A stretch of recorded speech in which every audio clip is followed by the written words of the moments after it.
The Lord be with you. And with your spirit. A reading from the Holy Gospel according to Mark.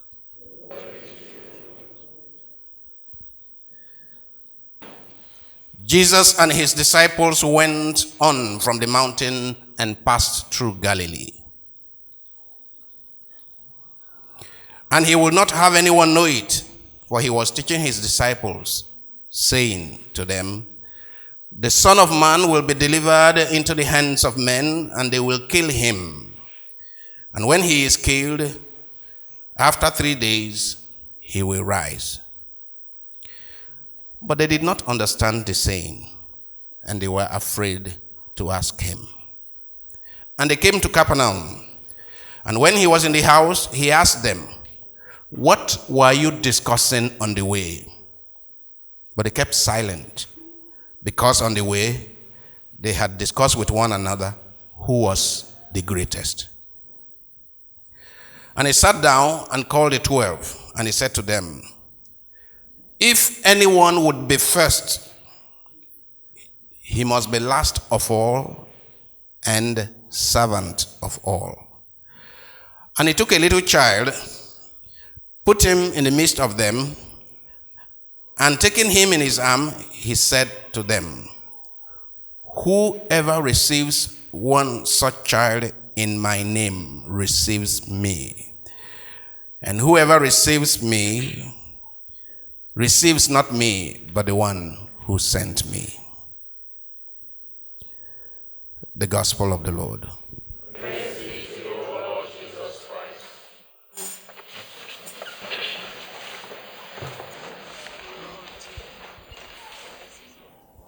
Lead questions for today.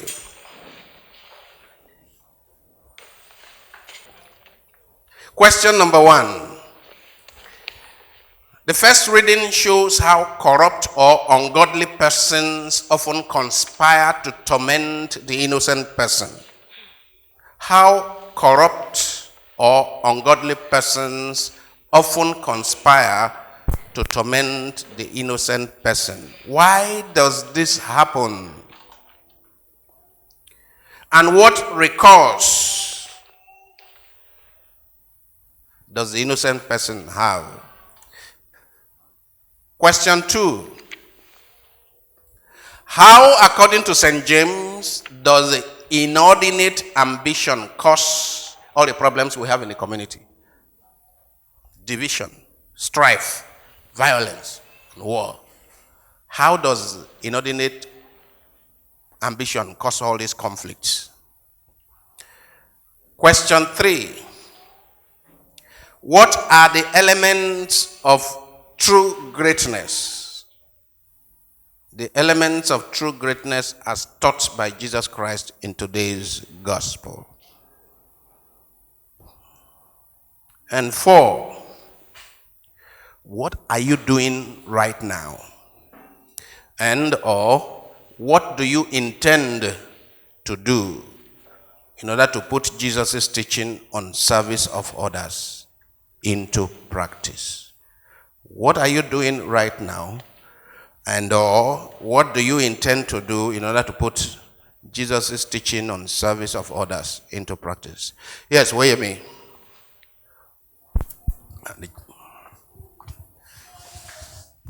Morning, Father. Good morning. I want to answer question 3. Question 3. Okay. The elements of true greatness are to be the first, you have to be the last, and the servant To of be? all. To be the first, you have to be the last, To be the first, you have to be the last. and Yes. the servant of all. And to be great, you have to be servant of all. Yes. Give her a round of applause. Good. Okay. Yes, Gregory. Let me complete that question 3, sir. In that question 3, you have service. Elements of Yes. true greatness. Yes, sir. Yeah. Service. Service. Then you have humility, Humility. obedience. Obedience. He is the chief authority. Who is obey who? No, sir. So obedience to the will of God. Aha. Fear of God. Yes, sir. And obedience to God. Yes, sir. Yes. Then dying to oneself. Dying to oneself. Yes, sir. Sacrifice. That's Yes, sacrifice. Sacrifice, yes, sir. Yes. Then you have the last one that you have submission. Submission. Submission to who? Submission to God and Yes. submission to everyone that is under you. Madam, he is a leader in the house, Abi. Has he been showing any of this? Yes, Father. Which one has he been showing? All.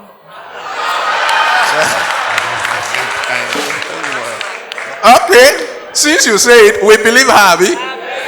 Give them a round of applause. Okay, Louis.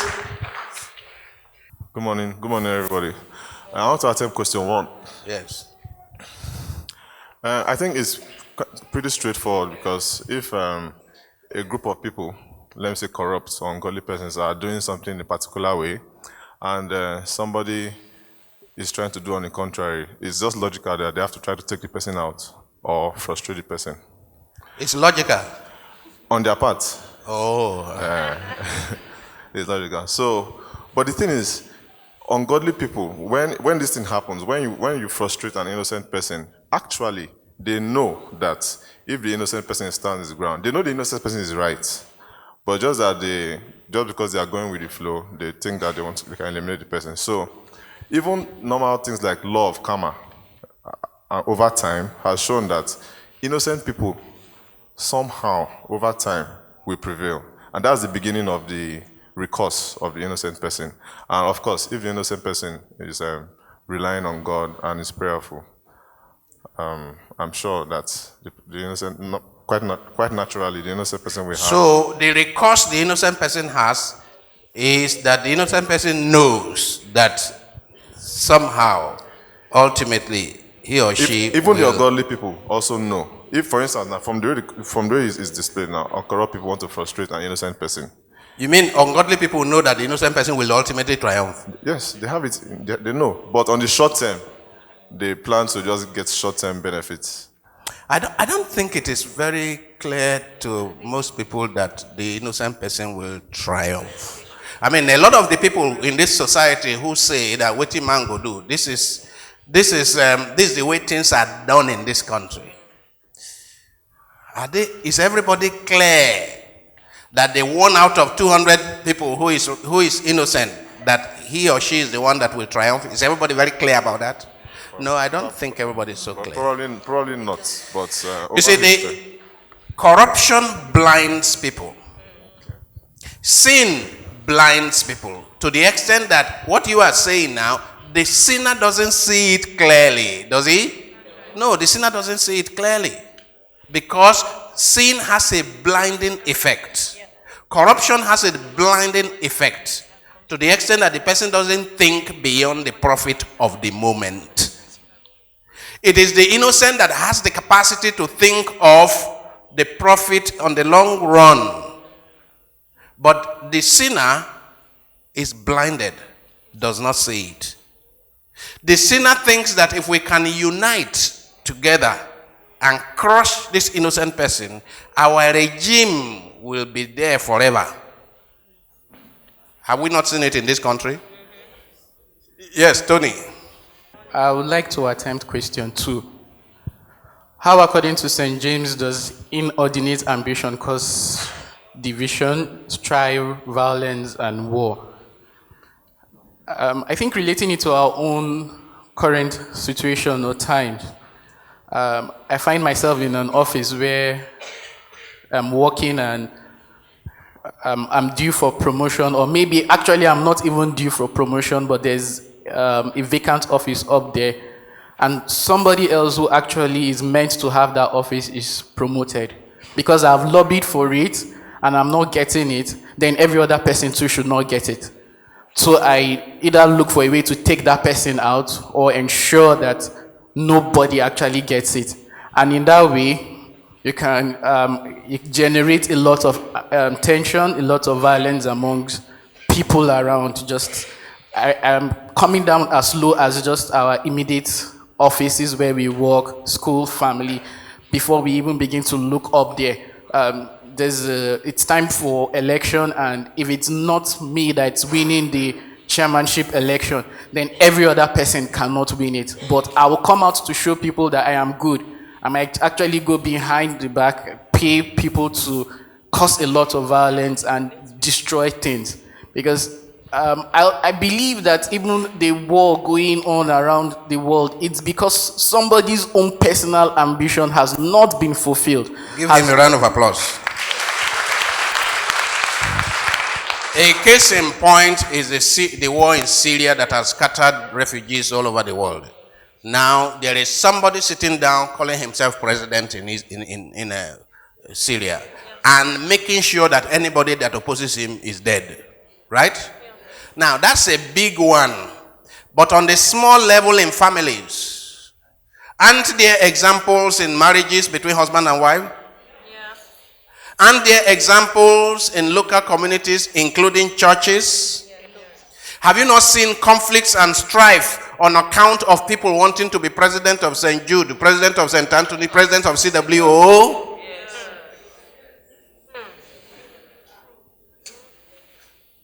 Aren't there examples on account of people wanting to be president of their tribal association? On account of people wanting to become the chief, to get the particular chieftaincy title, so that if he takes the Okakanda one, somebody else has taken it before, and then they sue him to court for ambition. Okay, next. Yes, Helen. Father, question number 4.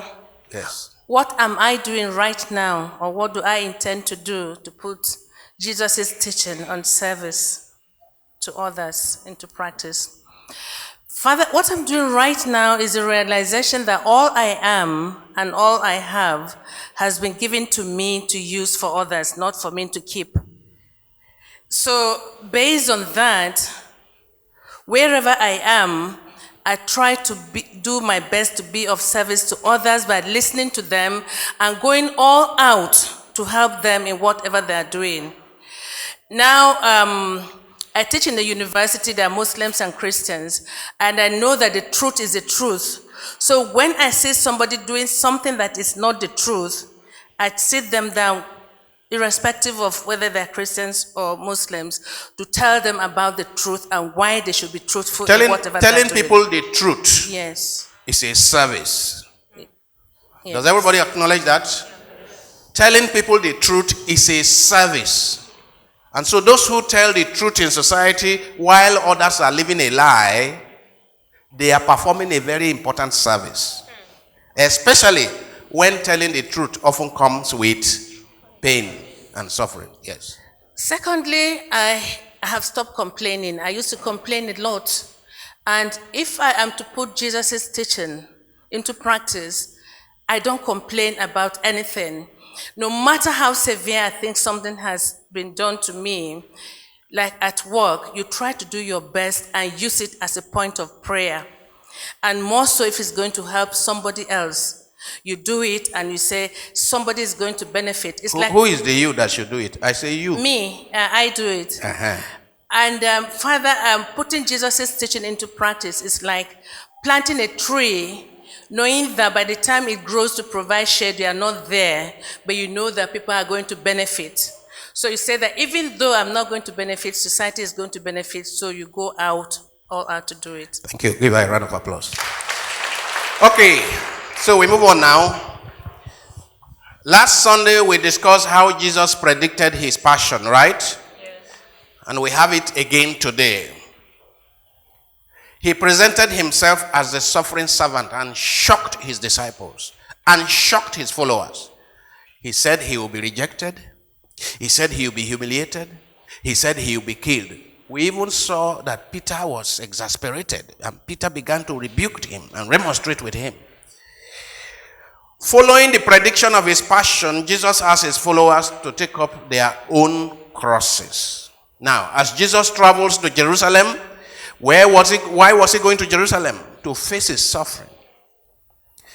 To face his impending suffering and death, and anxious to make his disciples understand the meaning of what lies ahead. 3 clear times Jesus predicted his suffering and told them. 3 clear times. Last Sunday we saw one. Today we are seeing another. There will be yet another. Why was he so pressed to make sure that they understand? Because what was going to happen, his suffering, his death and resurrection, therein had to be found the meaning of his life, why he came. If we don't understand why Jesus had to suffer, to die and rise from the dead, then you don't understand the meaning of the life of Jesus. Jesus once again contradicted their understanding of what a Messiah is, of his identity and his mission. They had their own ideas, and Jesus wants to make it clear to them that they are wrong. But he tried to explain to them. Up to this point, the disciples only understood him to be simply a miracle worker, a political Messiah. And they saw themselves as the privileged followers and successors of a very powerful personality, the lieutenants of a powerful conqueror, a great warrior. Even after predicting his suffering and death a second time, the apostles still did not understand. And after 2,000 years of preaching this, the Christian church preaching this, many of those looking at me still do not understand.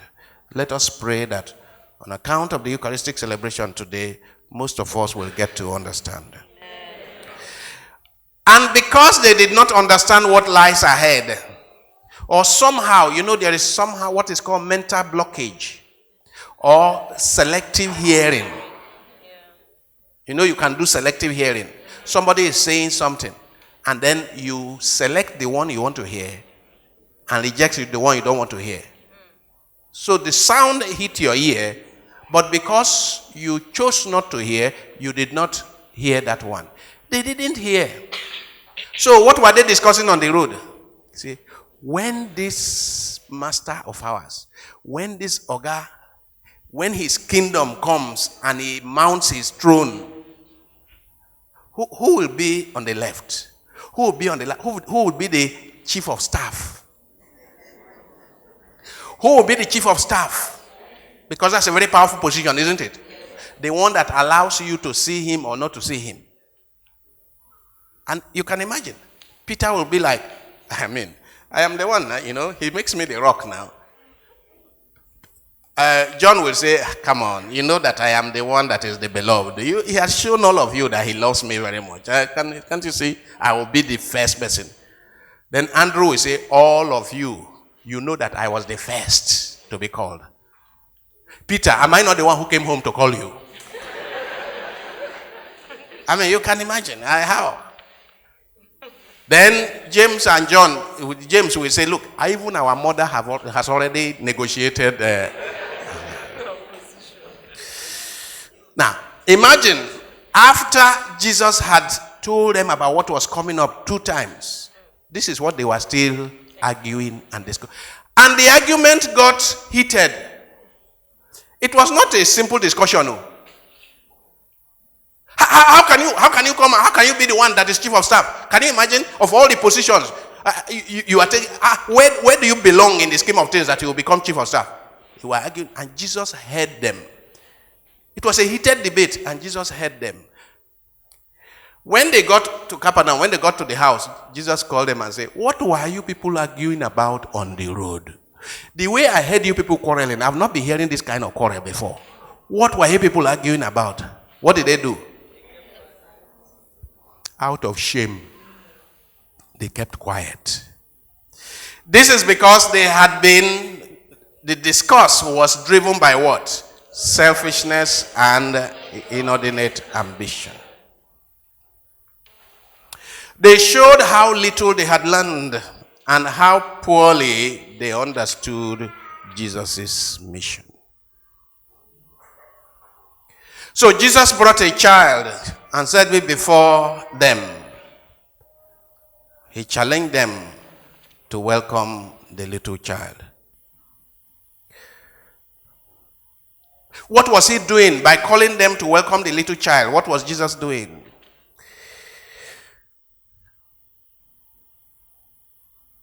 He was asking them to welcome powerlessness, the very thing that people run away from. People refuse to accept.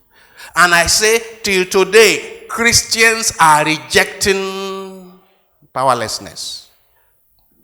When Jesus brought that little child and put in the midst of them, it was a big challenge he was throwing out. That symbolic act is very powerful. He's telling them to welcome what? Helplessness. Who wants to be helpless here? I will answer immediately. Nobody. But that's what Jesus was asking them, challenging them to do. To welcome weakness. I mean, when you see Christian leaders, Christian pastors advertise their crusades, they talk about power. They talk about power extravaganza. It's really a difficult message, isn't it? To ask people to welcome powerlessness.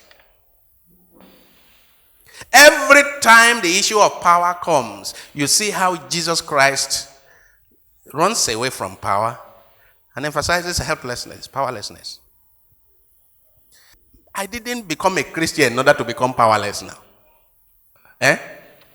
I mean, I became a Christian so that I may join Jesus' power, superpower, so that I may be part of that superpower. So it is a difficult message.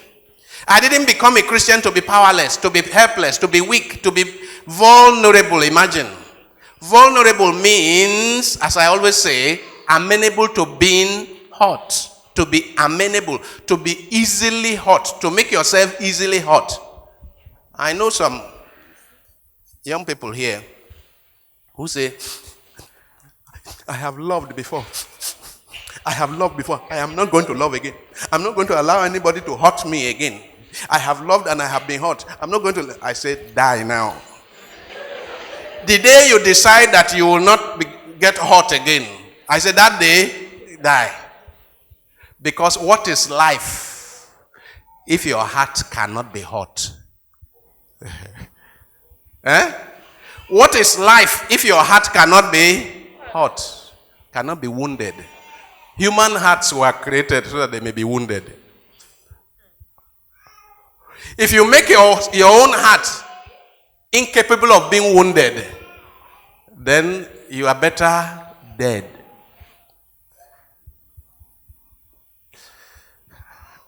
Is that difficult? If you make your heart incapable of being wounded, we were given hearts so that they may be wounded. That's why they are hearts of flesh. If your own heart is not going to be wounded, you have a heart of stone. Vulnerability. Think about it. That word, I wish I could get a small... What other word can I use for it? Being amenable to hurt. Being amenable to hurt. Open to being hurt. Open to being hurt. Who is going to open it? You have to open it. Right? Open to being hurt. Who is going to open that heart to make it able to be hurt? Who is going to open it? You have to open it. Vulnerability. Those of you who have access to my poem 1 is titled Vulnerability. Go and read that. Children are unpretentious. Be like a child. Children are unpretentious.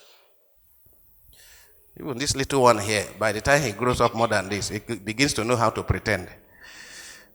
You know the story that we do say, you tell your child, as many Nigerians do, tell the visitor coming that I am not in. And what does the child do? Mommy says she is not in.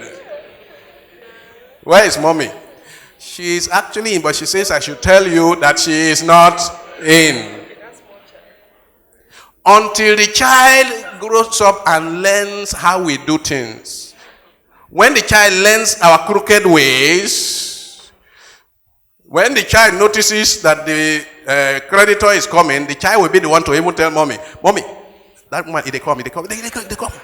Then she will say, the child will now stand in front of her. Where's your mommy? Oh, mommy traveled. It's a pity, isn't it? The child begins to do it better than mommy. Has grown up. I wrote a poem that I called 3 Decades and 3. And I actually lamented about this, that if this is what growing up means, then I don't want to grow up.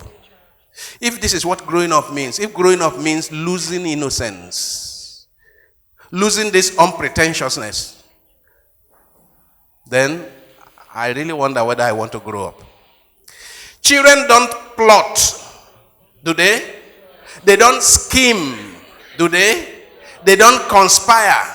They don't connive or attempt to deceive or betray others, do they?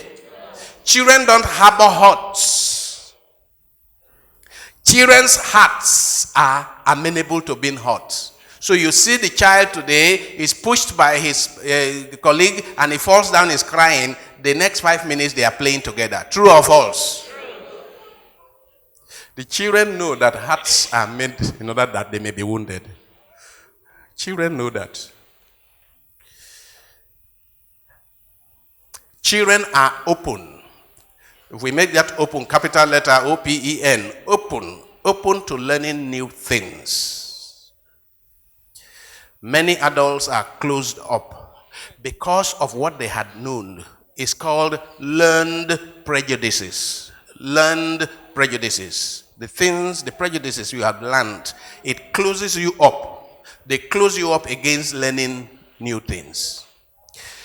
Now, Jesus likens himself and his kingdom to that little powerless child. You see, Jesus Christ could have said, look at me. But he said, look at this child. And he says, I am that little child. Didn't he say, unless you accept the kingdom like a little child, isn't it? Whoever accepts that little child accepts me. Embrace the kingdom like you embrace that little child. In the child's powerlessness, can you imagine? The powerlessness of the kingdom. Human beings are looking for powerful kingdom. Jesus is presenting a powerless kingdom. I mean, when we think, those of you who would think of coming to challenge me after Mass on this, because people will come now to challenge me to say, Father, balance this thing small now.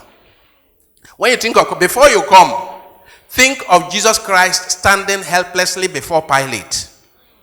What can be more helpless than that? Jesus Christ stood helplessly before Pilate. And Pilate began to taunt him. They say you are a king. Eh? They say you be king. Look at yourself now. Now so king they be.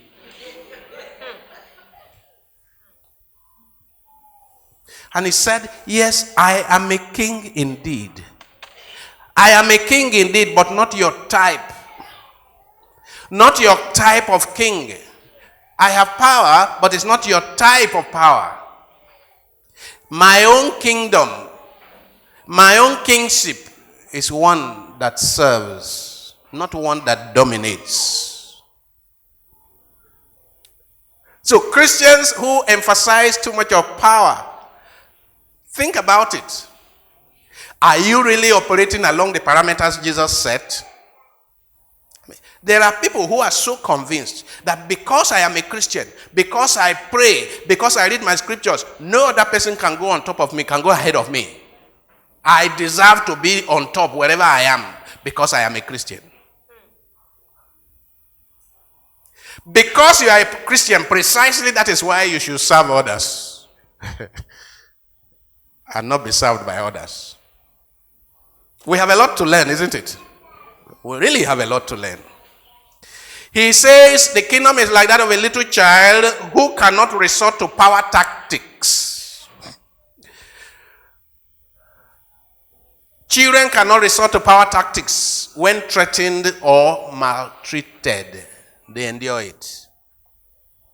Who cannot defend himself.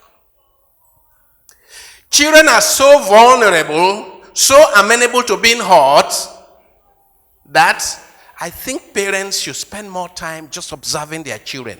Do you know a situation whereby a child of 2.5, 3, that the neighbor, the colleague, the fellow child, They both running together, and one child falls and wounds himself in the knee.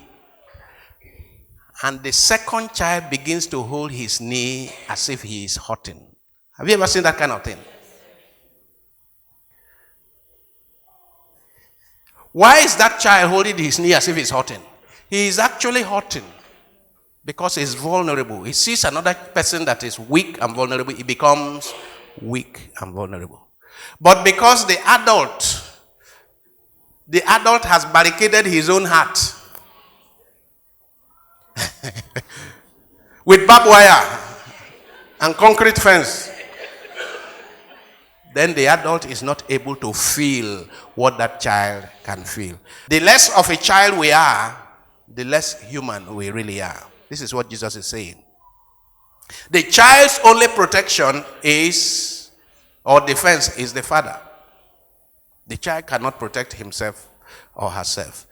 Jesus' complete trust in his father makes him vulnerable like a child. Unless the disciples embrace that vulnerability, they will never understand the way of Christ. In putting the child before his disciples, Jesus challenges us to do what? 1, to welcome the powerlessness of a little child as the way of the kingdom. 2,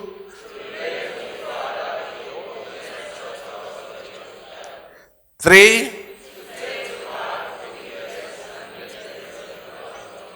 4,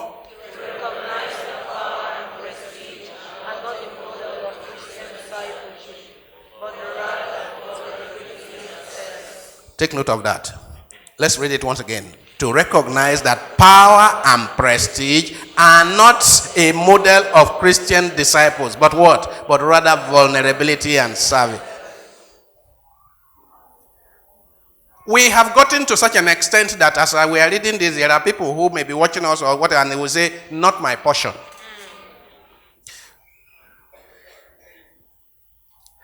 I don't know how people can pick and choose what parts of the Bible, of the New Testament, they want to leave out and which part they reject and still say they are Christians. And this is key. This is a fundamental element of Jesus' identity and mission. Who Jesus is and what he has come to achieve. This is fundamental. Power and prestige are not a model of Christian discipleship. To understand that true greatness consists in being what? The last and servant of all. True greatness. Like the disciples, we too are often plagued by inordinate ambition, aren't we? You know, when we were talking about them. Now let's talk about us. We too are often plagued by inordinate ambition. We seek places of honor. And like I've often talked about, we not only seek places of honor outside, we even seek it inside the house of God. True or false? We want to be the center of attraction. And because we have that innate addiction for fame and for popularity, that is why we worship celebrities. How many of you read about the celebrities? The assignment I give you. You read about celebrities. The others, well, just remember what I always say. The one who does not read has no advantage over the one who cannot read. Every day remember that. The one who does not read has no advantage over the one who cannot read.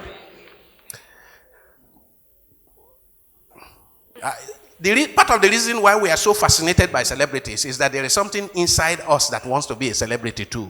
True or false? We want to rule. We want to control. We want to dominate. We want to lord it over and manipulate others. There is something inside us. There is an addiction inside us that wants to do that. We want to be served by others.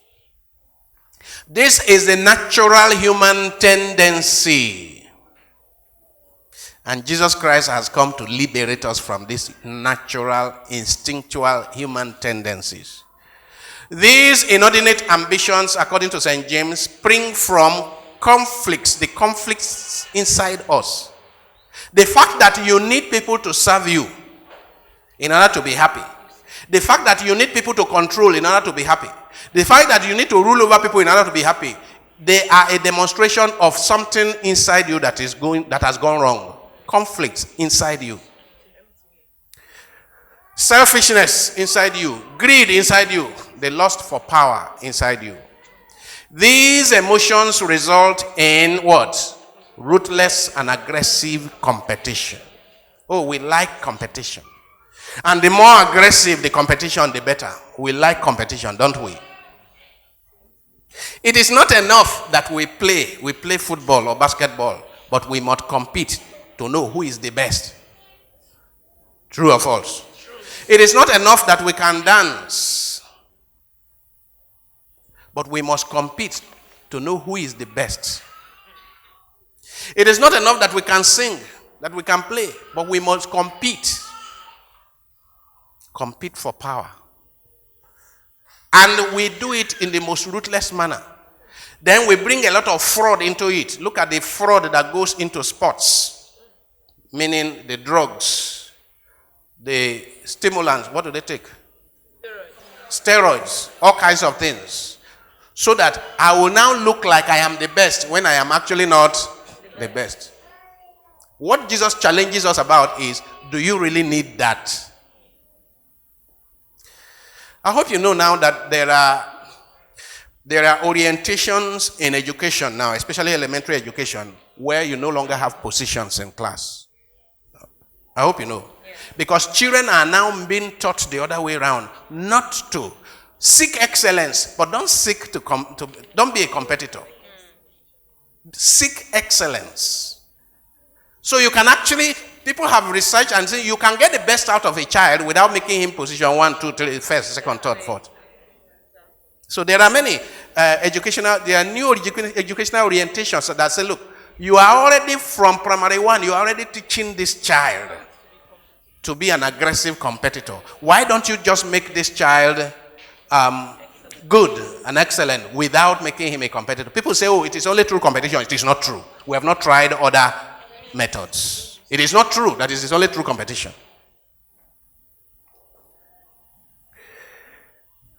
We have grown up learning this competition and we are so attached to it, this competitive spirit. I mean, somebody gets to know that his brother has bought Mercedes 300 and he asked, and they are going to meet at home for Christmas. And he asked, which car? They say, buy Mercedes. Which model? Say C-Class. C-Class what? Say 300. Okay. I go show, say, me too, I don't arrive. He calls his car dealer. He says, Mercedes 500 day. He say, day. Okay. How much? They tell him. So the brother arrives with Mercedes 300. And he makes sure that the brother arrives before him.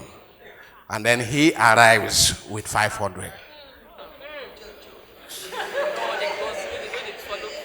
Foolish, isn't it? Foolish. And this is part of the reason why our people are stealing money. To feed this stupidity, to feed this foolishness. This ruthless competition destroys human relationships. They bind us to the world of violence. It is this ruthless competition that binds us to the world of violence. They do not bind us to the peace of God that James talks about. They bring about division and conflict and persecution of the just, and oppression and violence and death. You know, how many of you have heard the story of Down syndrome children? Down syndrome children who are engaged in a race. They were running 100 meters or 440. And then there was a prize It was a competition. There was a prize to be won for the person who took first. When there were about 12 of them on the line, and the gun went car, and they all began to run. When one of them fell down, what do you think they did? All of them stopped the race and went to the one who fell and took him by the hand, and all of them walked to the rope together. We all won.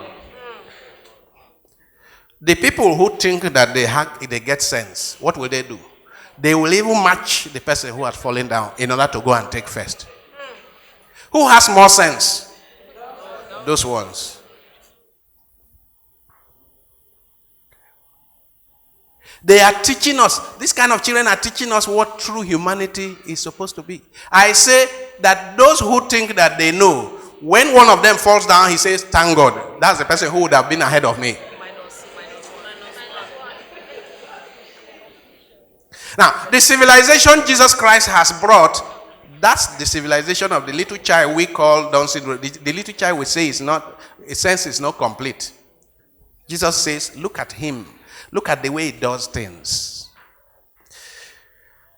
We have work to do, don't we? Okay. Can we read this together once again? What you compete to get, you will compete to keep. For others will compete to snatch from you what you competed to grab from them. Again. What you compete to get, you will compete to keep. For others will compete to snatch from you what you competed to grab from them. In a world of aggressive competition, there will never be peace. It's not possible. Because you will compete to get something. And you must constantly compete to keep it, right? You know, recently, I think Serena Williams lost a game, isn't it? She was top of the world, but she has to keep competing to keep it, isn't it? You think she's going to sit down? She's going to continue. If I were the one, I think that one is enough for me. But she will continue to until she's humiliated. Because she must be top. And she will keep doing it. Because what you compete to get, you will compete to keep. Because others will compete to snatch from you what you competed to grab from them. Now turn to one another and discuss it.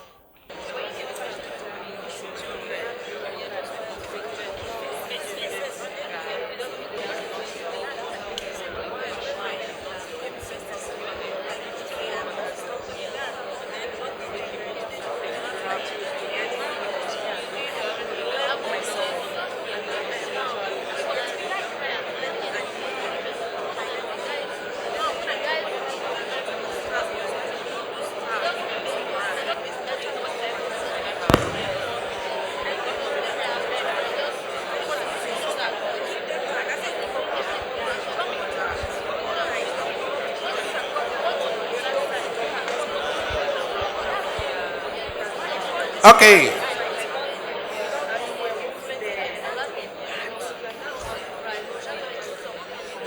I hope as you compete, you will not get uppercut like that one.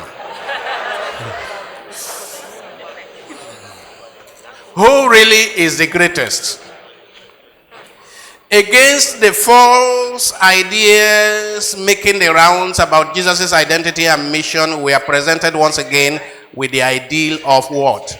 The suffering servant, whose life is characterized by humility and sacrifice, and whose life is exemplified in the cross. Jesus teaches that his followers should be ambitious for true greatness, which is not to be found in being master of others. That is not what makes a person great, to be master, to be president, to be chairman. That is not what makes a person great, to be chief CEO. That's not what makes a person great. Service is what makes one great, and service to the least is the best of all kinds of service. Matthew chapter 25, verse 31 to 46. I was hungry and you served me by giving me food. I was naked, you served me by giving me clothes. I was in prison, you served me by visiting me. As you did it for the least of my brethren, you did it for me. Now enter into your master's happiness. The really great people are not those who seek to further their own interests against all our natural inclinations. Let's put it into our heads. Our natural inclination is that when we further our interests, we will be great. Right? Like the person Tony referred to, who thinks that he deserves that vacant position. That's his interest. And when we further that interest, then we are great. No, the really great person Jesus teaches us is not the one who furthers his own interests, but those who devote their lives to further the interests of others. Now, it doesn't only make you great, it also makes you happy and fulfilled when you further the interest of others rather than your own. Jesus confronts the worldly logic of wealth and power and prestige and control. This is it. This is what has turned the world upside down. This is what has made the world such an uncomfortable place to stay. This is why the world is so violent. This is why marriages are in discord. If the husband is competing to serve, to be the best servant of his wife, and the wife is competing to be the best, to outdo the husband in service, will there be crisis?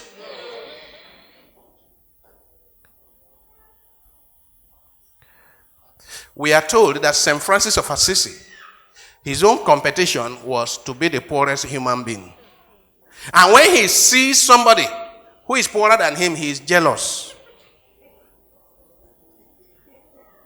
You see, then they laugh at him.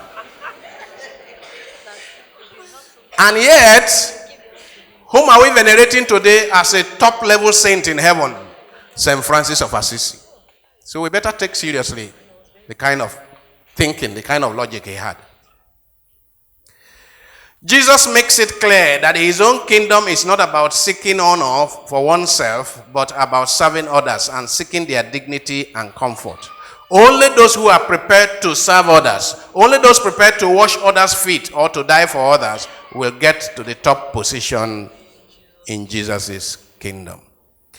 We tend to define people in terms of what? The positions they occupy, the amount of money they control, the political power and influence they exercise, right? We are all guilty of it. This one is not about them, it's about us. True or false? We define people in terms of the positions they occupy, the amount of money they have. Even the bankers have depositors at various, there is platinum, people like us are,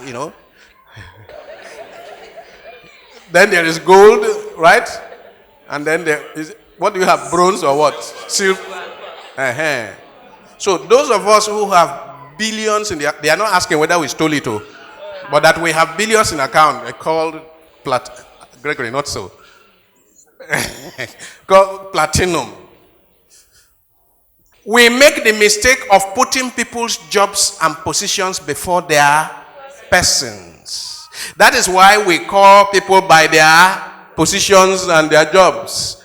Doctor, pharmacist, engineer, architect, barrister, senator, honorable, commissioner, chairman.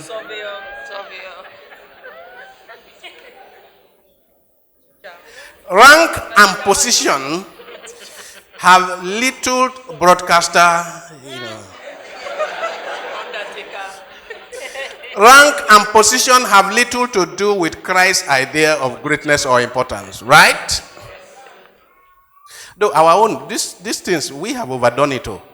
In other countries, there is doctor. Of all this list, the only thing that exists in America is what? Doctor. You don't hear any of the others. And doctors were identified so that people know that this person is a medical doctor. Not even the academic doctor. It's often called doctor. It's just medical doctor. Our own, because of inferiority complex, because of smallness inside, Somebody gets up and gives himself a name. All kinds of names according to the number of, according to the job he is doing. In Jesus' eyes, the simple task of a sweeper is as important as the work of the parish priest, the work of the archbishop, the work of the pope. Do you agree with that? Yes. Before God, Jesus teaches that in Christian service there are no menial jobs. Do you understand that?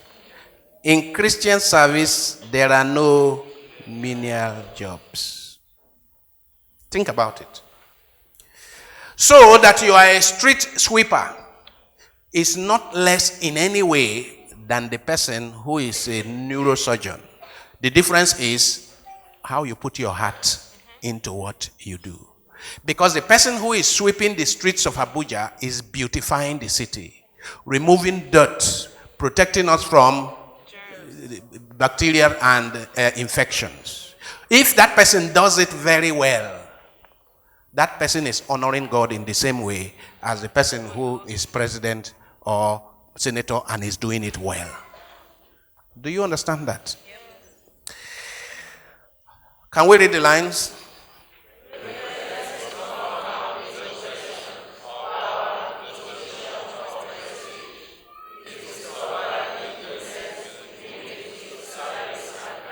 Help me tell your neighbor. Greatness is not found in possessions, power, intuition, or prestige. It is discovered in goodness. Make you help me tell him for pigeon. Help me tell him for pigeon.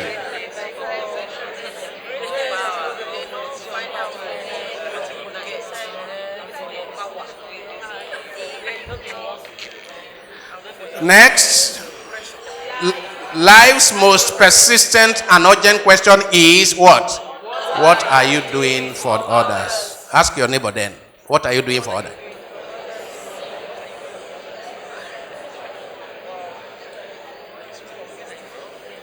Next,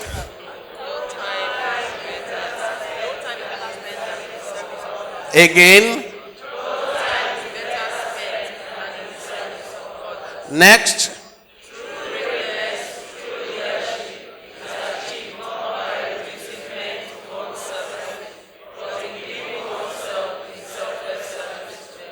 Again, true greatness, true leadership is achieved not by reducing men to one service, but in giving oneself in selfless service to others. Yes. What makes us great is the quality of our service. Can we say that together? What makes us great is the quality of our service. And especially how we serve those who are weaker or more vulnerable than we are. That's what makes us great. What makes one great is not the position we occupy or the title we bear, but doing what God wants us to do with simplicity of heart. The really great person, therefore, they are the ones who serve the poor. The really great persons are the ones who serve the poor, the sick, the weak, the orphans, the widows. Those serving orphans are the greatest in our midst. Those serving widows are the greatest in our midst. Those serving the sick are the greatest in our midst. Believe it or not, those serving handicapped people are the greatest in our midst. Help me tell your neighbor. Believe it or not. Believe it or not, those serving handicapped people are the greatest. You better believe it. I gave you an option to believe it or not before. You better believe it. Those serving the aged, because to serve the aged can be quite difficult, isn't it? Those serving prisoners, those serving abandoned people, those serving the most vulnerable in society, they are the greatest. And we must show in the conduct of our lives that we recognize that they are the greatest. Ralph Emerson, Emerson says, quote, "To know even one life has breathed easier because you lived, this is to have succeeded." That one life has breathed easier. Maybe the person was having congestion, they can't breathe well. And to help that person breathe a little better, that is to have succeeded. You don't need to go into the moon, to go to the moon before we know you have succeeded. Touch a life near you. The road to greatness and success for the Christian, therefore, is what? Loving service. Heavenly Father, we thank you, praise you, glorify your holy name. Thank you for your love. Thank you for your goodness. Thank you for your message. Thank you once again for reminding us of the identity of Jesus, your Son, of the mission of Jesus, your Son. That he is the suffering servant, and that those of us who will follow him, who agree to be his disciple, we must enter into the logic of the cross. Help us to understand this logic of humility. Help us to understand that unless we embrace the cross, we cannot have the crown. Help us to understand that if we truly want to be great, we must stoop down to serve others. Help us to understand that when we serve the least, the orphan, the widow, the handicapped, the sick, the aged, that we are truly great. Help us to see our greatness not in what we acquire for ourselves by way of titles and positions, but how we empty ourselves for others. Lord, by the merits of today's Eucharistic celebration, open our eyes and open our hearts that we may embrace this way of Christ to the glory of your name. Through Christ our Lord.